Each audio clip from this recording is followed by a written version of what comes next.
이 빨리 지친다는 것은 어떻게 보면 번아웃과 좀 관련이 있는데요. 오히려 열심히 하지 않는 사람보다 열심히 하는 사람, 그러니까 열정적인 사람들이 빨리 지칠 확률이 높습니다. 무조건 열심히 한다고 빨리 지친다는 의미가 아니라 어떻게 보면 약간 완벽주의랑도 연관이 있는데요.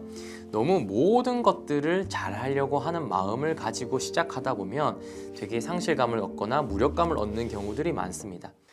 이 빨리 지친다는 것은 어떻게 보면 번아웃과 좀 관련이 있는데요. 이 번아웃이라는 것이 연구 결과들을 리뷰해 보면 개인적 요소 중에 오히려 열심히 하지 않는 사람보다 열심히 하는 사람, 그러니까 열정적인 사람들이 빨리 지칠 확률이 높습니다. 왜냐하면 이 열정적인 사람들이 무조건 열심히 한다고 빨리 지친다는 의미가 아니라 어떻게 보면 약간 완벽주의랑도 연관이 있는데요. 너무 모든 것들을 잘 하려고 하는 마음을 가지고 시작하다 보면 되게 상실감을 얻거나 무력감을 얻는 경우들이 많습니다. 이 번아웃이라는 것은 열정적인 에너지가 떨어지게 되고 일에 대한 냉소적인 태도가 생기게 되고 일의 효율이 떨어지는 것을 의미하게 되는데, 이러한 상태로 간 분들을 이제 후양적으로 묘사하다 보면 어떻게 보면 이분들이 바꿀 수 없는 것, 자기가 해결할 수 없는 것, 통제할 수 없는 것까지 바꿔야 한다라고 생각을 하면서 압박감을 가지게 되는 경우들이 많고요.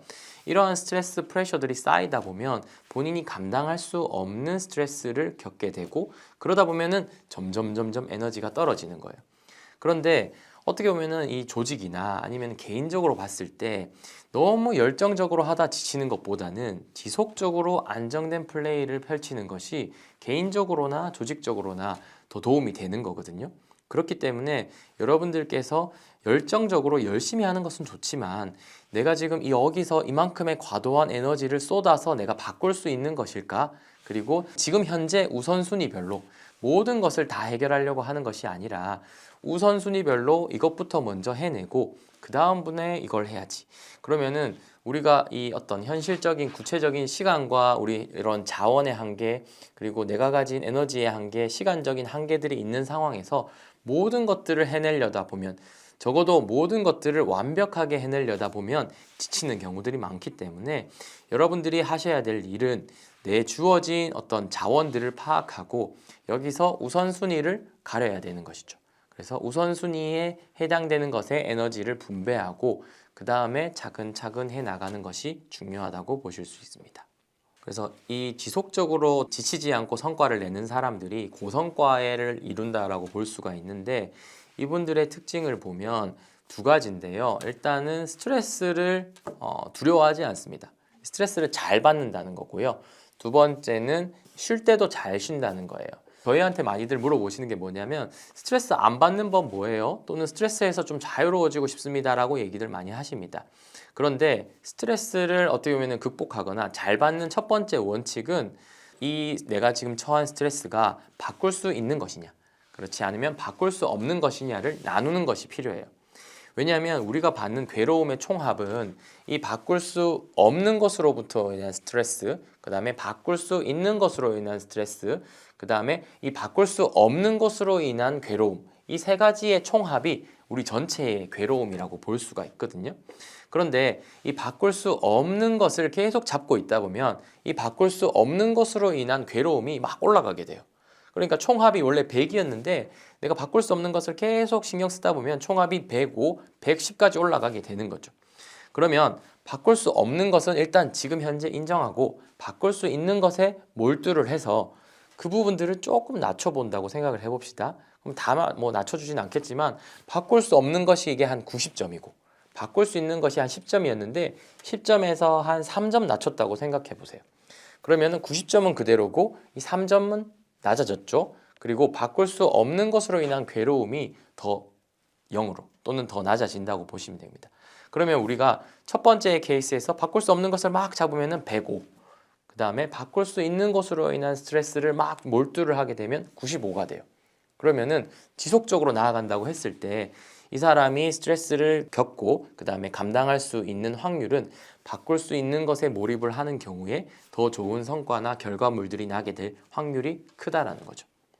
그래서 이런 식으로 스트레스를 두려워하는 것이 아니라 긍정적인 스트레스로 받아들이고 이건 내가 문제를 한번 해봐야지 또는 해결했을 때 어떤 성취감을 느껴야지 뭐 이런 식으로 좀 접근을 하게 된다면 지치지 않고 좀 꾸준하게 나아갈 수 있는 것 같고요. 두 번째는 어떻게 보면 잘 쉬어야 되는가도 되게 중요한데 성장의 공식은 스트레스 더하기 휴식이라고 합니다. 그러니까 스트레스를 안 받아도 이건 성장으로 관련이 없고요. 적절하게 잘 받는 스트레스와 그리고 어떻게 보면 휴식을 적절히 섞어줬을 때 이 성장이 이루어진다고 볼 수가 있는 것이죠. 실제로 많은 스타트업이나 외국의 기업들을 보면 이런 이제 휴식과 관련된 어떤 제도들이나 아니면 명상과 관련된 이런 웰니스 프로그램들을 이제 EAP 이런 심리 지원 프로그램에 많이 넣어서 이런 조직적인 성장을 위해서 많은 노력을 하고 있어요. 그래서 계속적으로 꾸준히 일만 24시간 하는 것이 아니라 이분들도 할 때는 하고 놀 때는 잘 놀고 쉴 때는 잘 쉬는 그런 분들이 지속적으로 성장을 꾸준히 잘 한다라는 것을 알 수 있었습니다.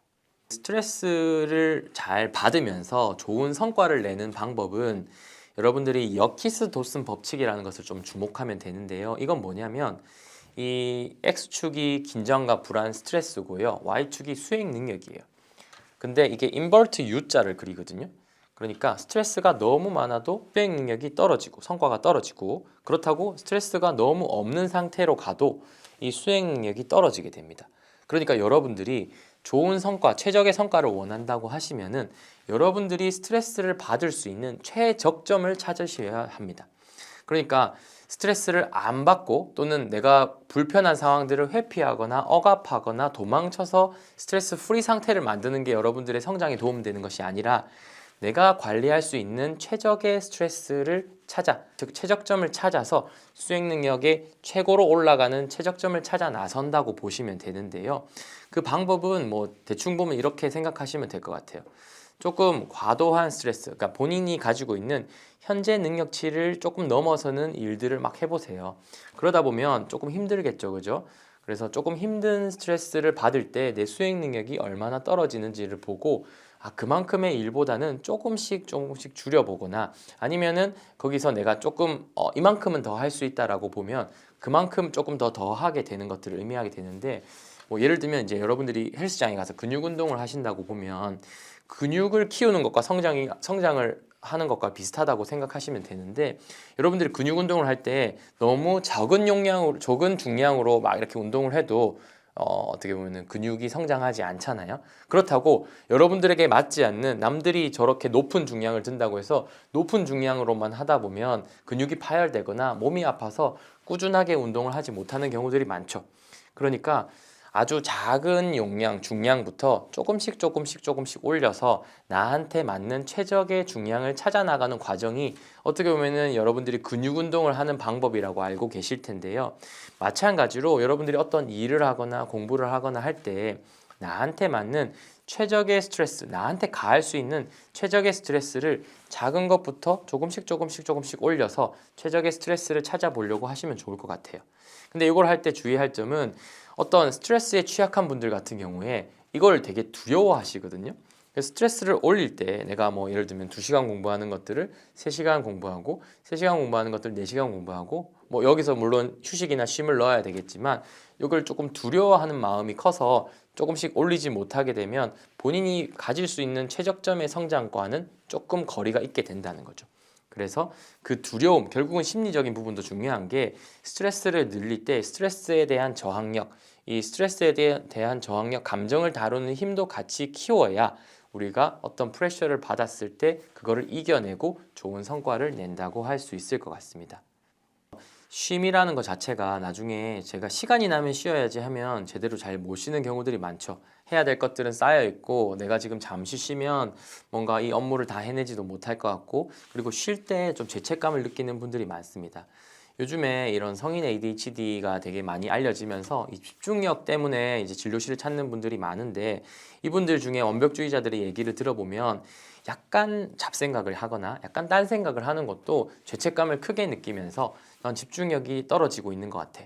그리고 효율이 나지 않는 것 같아요. 얘기를 하시는 분들이 많아요. 그런데 우리가 어떤 업무를 추진함에 있어서 계획하지 않는 어떻게 보면 휴식은 되게 완벽주의자들에게는 특히나 어려울 수가 있거든요. 그래서 본인의 하루 또는 일주일 중에 나는 의도적으로 이렇게 조금 쉬어야 돼라는 시간들을 조금 만들어 두는 것이 좋고, 그게 엄청나게 긴 시간이나 엄청난 자원을 요하는 것이 아니어도 좋아요. 예를 들면 아침에 나는 한 20분 정도 운동을 할래, 또는 20분 정도 명상을 할래, 또는 내가 가장 어떻게 보면 쉴 수 있는 이때 뭐 점심 먹고 이 시간에는 산책을 할래, 이런 것들도 조금 더 도움이 될 수 있고요.